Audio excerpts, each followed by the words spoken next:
국회 스승되시는 홍정림 목사님을 만났을 때 제게 충격적인 말씀을 하셨습니다. 요즘 나는 새 책을 읽는 것을 중단했어요. 인간이 쓴 글들이 그 내용이 그 내용이고 그 소리가 다 그 소리더라고요. 성경 말씀 읽는 것으로 족하지요.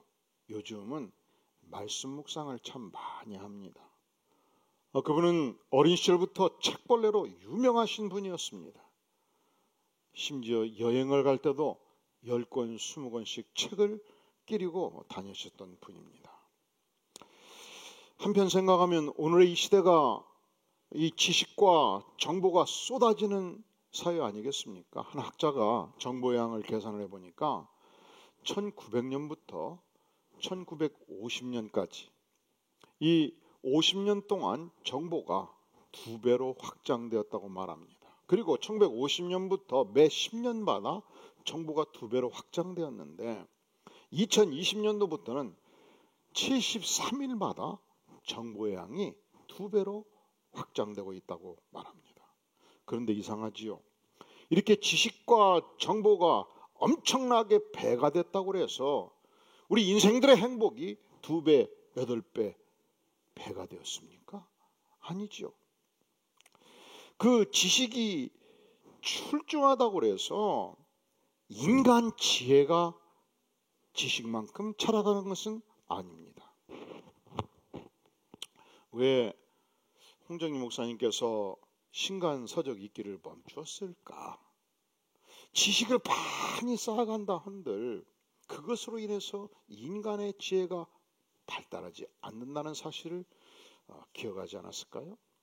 소크라테스는 지혜란 무엇인가? 지식을 적절하고 바르게 사용할 줄 아는 능력으로 보았습니다. 그런데 오늘 야고보 선생님은 이 하나님의 말씀으로 우리에게 진정한 지혜가 무엇인가를 말씀합니다. 오늘 말씀의 17절에 보면 오직 위로부터 난 지혜, 하늘의 지혜, 하나님으로부터 온 지혜만이 진정한 지혜라고 말씀합니다. 그러니까 오늘 우리는 이 말씀을 통해서 이 땅에서 참된 지혜를 소유하는 비결을 배우게 돼요. 참된 지혜를 소유한 현자됨의 비결을 우리가 알 수 있단 말이죠. 여러분 진정한 지혜의 사람이 되기를 원하십니까? 그렇다면 첫째로 반드시 온유함과 겸손으로 무장할 필요가 있습니다. 오늘 말씀 13절에 보면 너희 중에 지혜와 총명이 있는 자가 누구냐? 그는 무엇으로 말미암아? 선행으로 말미암아. 지혜의 무엇으로? 온유함으로 그 행함을 보일지니라. 진정한 지혜는 언제든지 이웃의 영혼을 돌보는 지혜라는 거예요. 겸손함으로 온유함으로 행동하는 지혜라는 거예요. 여러분 우리가 머리만 키우는 지혜는 그것이 참된 지혜가 아니라는 것입니다. 그런데 놀랍게도 인간이 지식이 많아지면 겸손하기가 어렵습니다. 이 석사학위를 따고 박사학위를 따고 박사학위를 3개를 따고 그러면 이 지식이 인간을 교만하게 만들기가 쉬워요. 그래서 우리 하나님께서는 진정한 지혜자는 지식을 쌓는 자가 아니고 온유함으로 무장한 자라고 말씀해요. 이웃의 영혼에 최선을 돕는 자, 선행으로 말미암아 그 행동으로 온유함을 보이는 자가 지혜자라 말씀합니다. 우리가 온유함을 간다는 것은 나약함을 의미하지 않습니다. 원칙 없는 삶을 의미하지 않습니다. 우리가 온유함에도 불구하고 내가 가야 될 진리와 그리고 인생의 바른 원칙을 세울 수 있습니다. 그러니까 온유하다고 해서 흐물흐물한 인생을 산다거나 누이 좋고 매부 좋은 인생을 산다거나 과거에 어떤 왕이 말했듯이 이런들 어떠하리 저런들 어떠하리 그런 인생을 사는 게 아니에요. 온유함이란 내게 권세와 힘이 있다 할지라도 내게 있는 이 권세를 통제할 수 있는 능력을 보유하는 것을 의미합니다. 잠언 4장 24절은 말씀하기를 모든 지킬 만한 것 중에 더욱 내 마음을 지키라 생명이 근원이 이에서 남이니라 말씀합니다.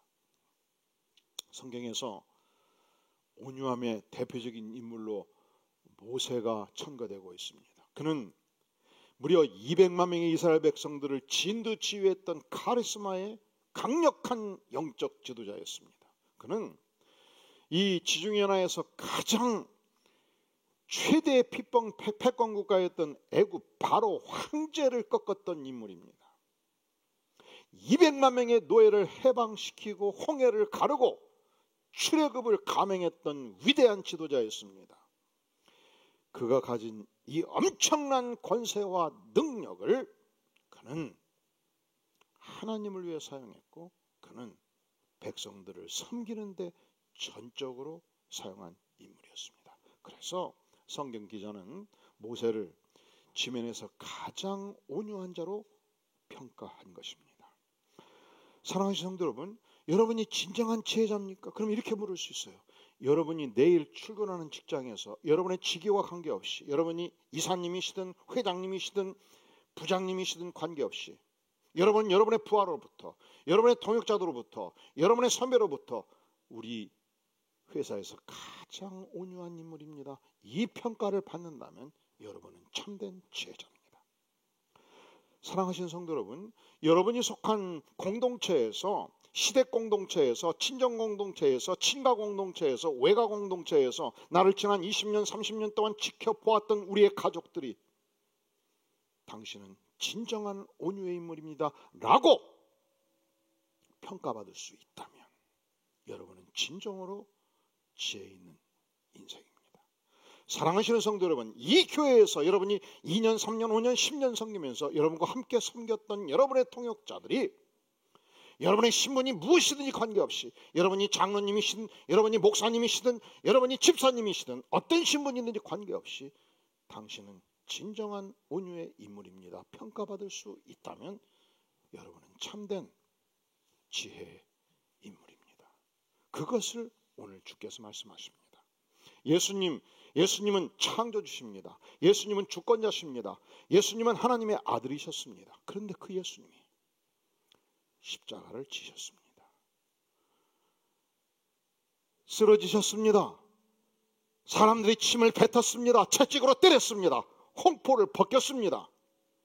예수님을 향해서 죽이라 명하는 빌라도가 있었고, 예수님을 향해서 채찍으로 치라고 명하는 관리들이 있었습니다.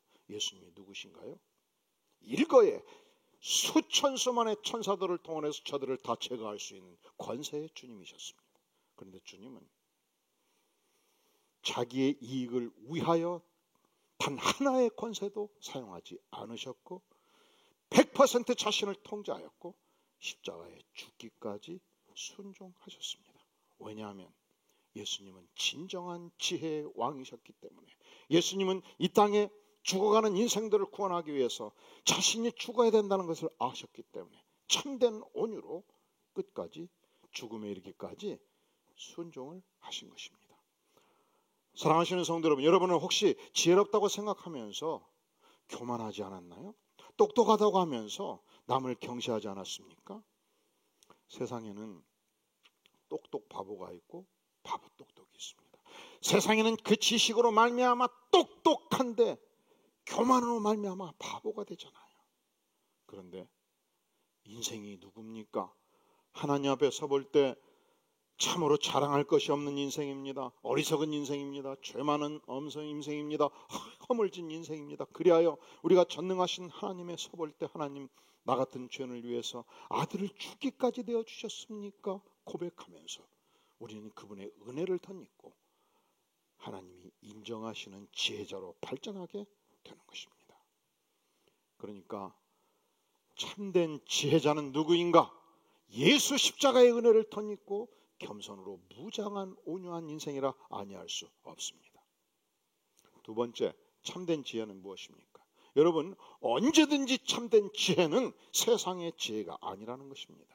세상의 지혜는 마귀가 주는 지혜예요. 이 땅에 속한 지혜는 결코 하늘의 지혜와 비견할 수 없습니다. 그렇다면 이 땅의 지혜는 무엇을 말합니까? 14절에서 그러나 너희 마음속에 독한 시기와 다툼이 있으면 자랑하지 말라. 진리를 거스려 거짓말하지 말라. 독한 시기와 다툼, 이것은 세상죄라고 말씀합니다.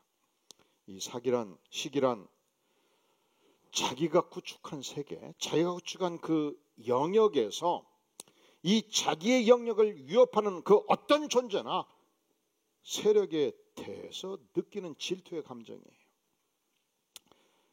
세상 지혜자들은 이 강력한 질투의 감정을 갖습니다. 그래서 나의 세계에 몰두하고 나의 세계에 집중합니다. 나의 세계를 위협하는 그 어떤 세력도 제거하고자 하고 시기합니다. 이게 하늘로부터 온 지혜예요, 세상 지혜예요? 이게 하늘로부터 온 지혜예요, 세상 지혜예요? 이것은 언제든지 세상 지혜예요. 이 14절 마음속에 존재하는 이 독한 시기가 영어로 보면 bitter jealous인데 이게 헬라어에서 젤론이라는 단어에서 왔어요. 이 젤론이 이기적인 파괴적인 질투심을 말해요. 또한 이 다툼은 이기적인 야망을 말합니다. 이 자기 편에서 내가 누리는 특권과 이익만을 추구하는 이기적인 야망. 그래서 이 시기와 다툼, 세상의 지혜가 있는 곳에서는 일정한 결과를 가져옵니다. 어떤 결과를 가져옵니까? 16절 시기와 다툼이 있는 곳에는 무엇? 혼란과 무엇? 모든 악한 일. 여러분, 그래서 성령이 역사하지 않는 곳, 사단이 역사하는 곳, 그리고 하나님이 없는 세계의 인간관계 안에는 반드시 결과가 있어요. 혼란과 모든 악한 일이 일어나게 되는 것입니다. 왜냐하면 사단이 지배하기 때문에. 왜냐하면 사단이 인간 안에 이기적인 야망과 다툼과 시기를 풀어넣기 때문에 그곳에 경쟁심이 일어나고 적대감이 일어나고 분리의식이 일어나고 분열이 일어나고 반드시 자기를 추구하는 편가름이 일어나게 되는 것입니다. 자, 이것은 하나님이 지배하는 세계입니까? 마귀가 지배하는 세계입니까? 마귀가 지배하는 세계입니다. 잠언 13장 30절에서 평온한 마음은 육신의 생명이나 시기는, 놀라지 마세요, 뼈를 썩게 하느니라. 여러분, 평생 건강하게 살고 싶습니까? 그러면 세상 지혜, 마귀의 지혜를 내려놓고 하늘의 지혜로 사시기를 간절히 바랍니다. 자, 그렇다면 그렇게 살고 싶은데 우리 안에 세상의 지혜, 이 사단의 지혜가 있을 때 우리 내면 세계를 어떻게 다스려야 되겠습니까? 다시 14절, 그러나 너희 마음속에, 너희는 예수 믿는 백성들을 말합니다. 그러니까 예수를 믿고 10년, 20년을 믿어도 사단은 공격할 수 있어요. 그 마음 안에, 예수를 믿는 백성 안에 사단이 독한 시기를 집어넣을 수 있고 다툼을 집어넣을 수 있다는 것이죠. 그때 자랑하지 말라, 거짓말하지 말라, 스톱하라, 멈추어라, 주께서 말씀하십니다. 자, 그렇다면 우리 마음속에서 일어나는 어떤 생각과 지혜가 이게 세상의 지혜인가 하늘의 지혜인가 어떻게 분별할 수 있겠는가 묻지 않을 수 없습니다.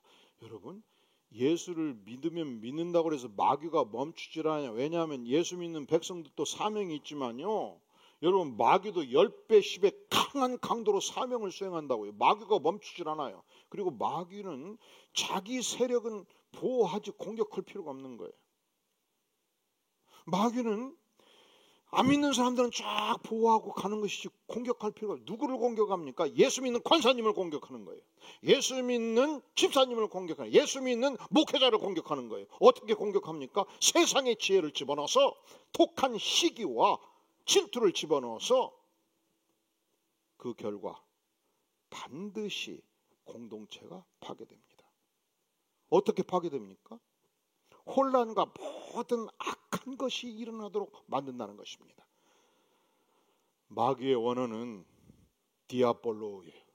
이 단어가 사이를 쪼개내다 갈라내다 이 뜻이에요. 인간의 공동체를 쪼개내고 인간의 공동체를 갈라내는 그 존재는 언제든지 마귀가 역사하는 것입니다. 그래서 제가 우리 목회자들에게 부임할 때는, 부임하기 전까지는 성도들을 위해서 사역하라고 불렀어요. 근데 처음에 부임은 뭐라고 하는지 압니까? 지금부터 첫 번째 사명은 성도를 돕는 것이 아니다. 가장 가까이 있는 목회자를 위하여, 나의 사랑하는 동역자를 위하여 목숨까지 내어주는 사랑을 가져야만이 이곳에서 일을 할 수 있다. 왜냐하면 그때만이 마귀의 창각칼을 막아낼 수 있기 때문에 이것을 할 자신이 없으면 목회자를 하지 말라. 동일하게 이곳에서 주님을 섬기는 우리 장로님들, 안수집사님들, 그리고 권사님들에게 요청하는 것입니다. 우리는 세상죄로 사는 자들이 아니에요. 우리는 위로부터 오는 지혜, 하늘로부터 오는 지혜, 하나님의 지혜를 덧입고 사는 백성이기 때문에 그렇습니다. 마귀라는 단어가 무슨 뜻이라고요? 디아볼로, 사이를 갈라내는 존재. 누가 갈라낸다고요? 마귀의 사명이 사이를 갈라내는 거기 때문에 그곳에서는 상대방이 무엇이 잘못됐느냐 따지지 마세요. 마귀가 역사하는 것입니다.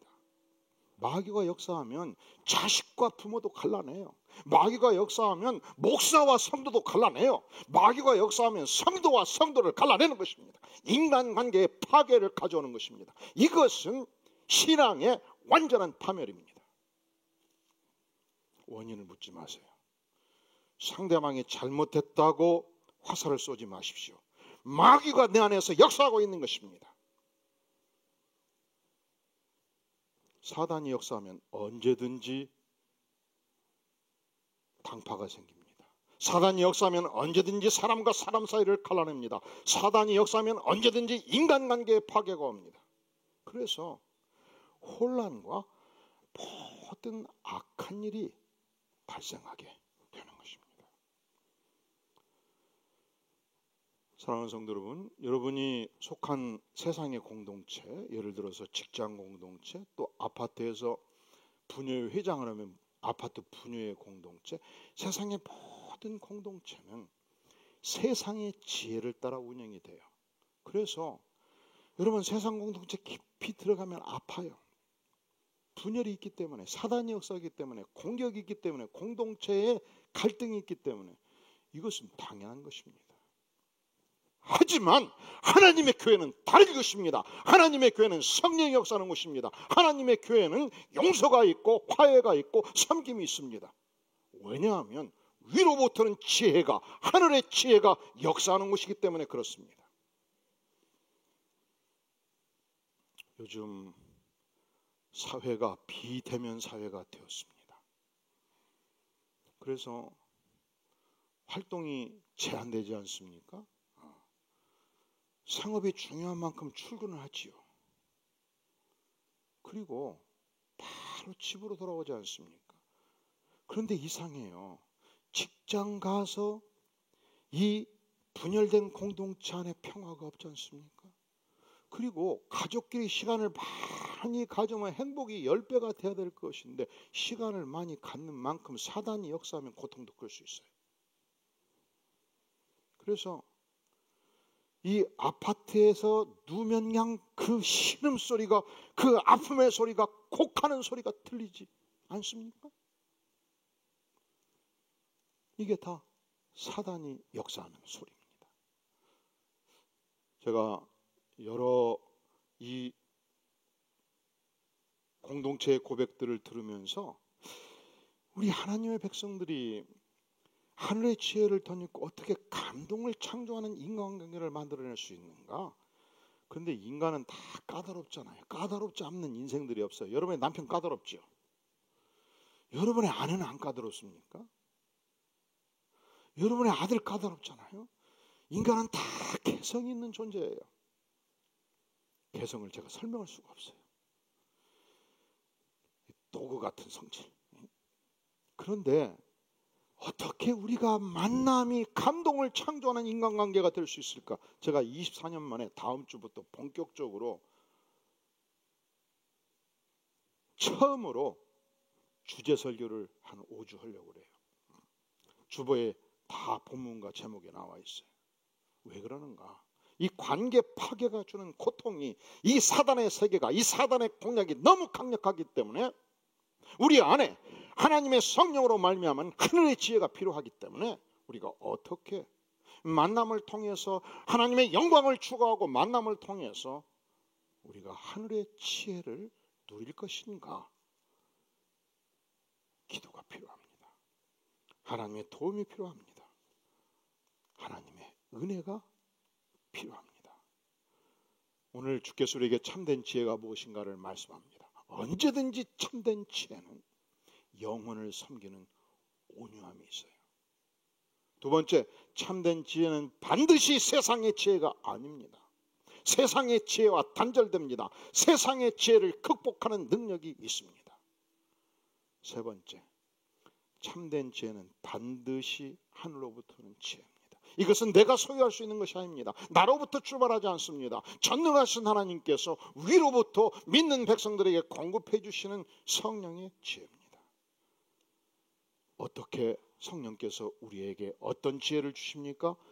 하늘로부터 직접 주시는 것입니다. 17절 오직 위로부터 난 지혜는 첫째로 무엇이라고요? 성결하고 하나님 앞에서 순수하고 깨끗합니다. 화평의 지혜가 있습니다. 이것은 독한 사기와 다툼의 반대편의 단어지요. 그가 가는 곳에 평화를 창조합니다. 다른 사람을 무장해제시키고 아름다운 생명의 능력을 나타냅니다. 관용이 있습니다. 다른 사람을 있는 모습 그대로 용납하고 받아들이는 영적인 힘을 갖고 자신의 권리를 온전히 포기하는 삶의 축복을 누립니다. 양순함이 있습니다. 양순한 자는 실수했을 때 지적받으면 바로 인정하고 수정하고 회개합니다.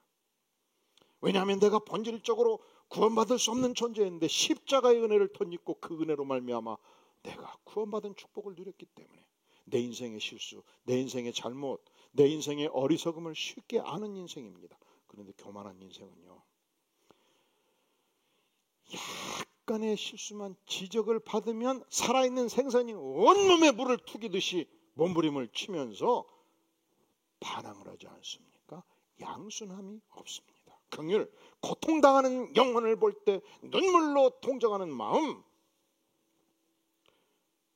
그리하여 그 인생 안에 하나님이 주신 의의 열매, 선한 열매가 가득합니다. 그가 가는 곳에 깨어진 공동체의 평화를 창조해내고 분열된 공동체의 하나됨의 축복을 누리게 만드는 것입니다. 편벽과 치우침과 거짓이 없고 그는 진정한 평화의 창조자로서 18절 화평하게 하는 자들은 화평을 심어 의의 열매를 거둔다고 말씀합니다. 유명한 문명 비평가이신 이어령 교수님의 딸에 이민아 씨가 있습니다. 땅끝의 아이들이라는 책을 썼지요. 원래 유명한 인사의 자녀로 자라는 것은 굉장히 큰 고통이에요. 저같이 좀 어리석은 사람의 아들, 딸들은 아버지를 이겨먹기 쉽기 때문에 당당할 수 있어요. 아버지가 너무 커버리면 죽도록 노력해서 이길 수 없는 것이 인생의 절망입니다.